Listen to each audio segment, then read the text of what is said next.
franceinter.fr.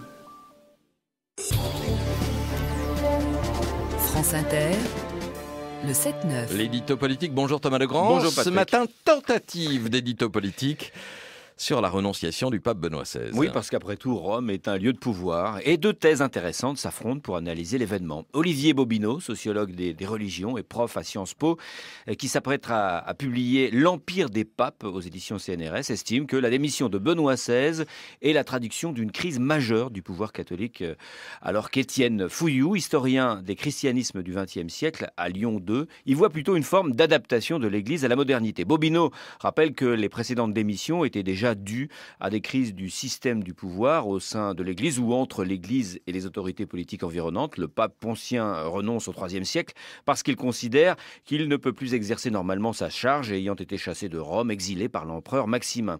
Grégoire XII au XVe siècle se retire, ne pouvant plus gouverner une Église divisée entre Rome et Avignon. Et aujourd'hui, Benoît XVI quitte sa charge parce qu'il ne se sent plus la force de l'exercer. Alors tout le monde trouve ça formidable et moderne, comme tout le monde trouvait formidable et courageux l'attitude exactement inverse de Jean-Paul II lorsqu'il s'accrochait jusqu'à la fin. La décision de Benoît XVI, contraire à celle de Jean-Paul II, peut vouloir dire que, dans l'esprit des catholiques, l'élection du pape et donc la fin de sa charge est une décision strictement humaine, que l'Esprit Saint n'y est plus pour rien, ou alors l'Esprit Saint se contredit d'un pape à l'autre. On touche là évidemment les limites de l'analyse politique de la situation. La prise en compte de l'Esprit Saint dans les rapports de force dépasse ma compétence. Et oui, c'est dommage. Mais heureusement, ça ne dépasse pas la compétence d'Olivier Bobineau et d'Étienne Fouilloux. Non, et Olivier Bobineau ne croit pas que le catholicisme romain puisse se régénérer ainsi. Les autres religions ne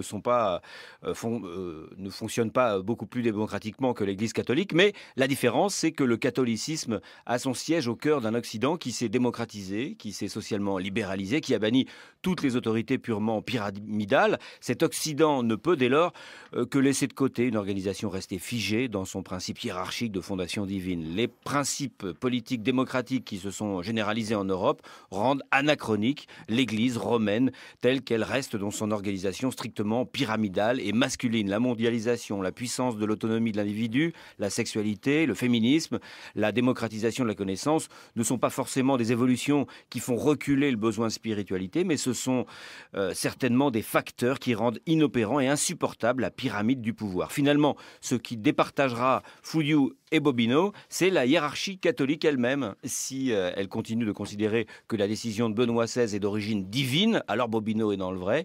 L'Église ne se réformera pas. S'il est admis que c'est une décision purement humaine, comme le soutient Fouilloux, alors c'est peut-être le début d'une grande mutation de l'Église. C'était Thomas Legrand.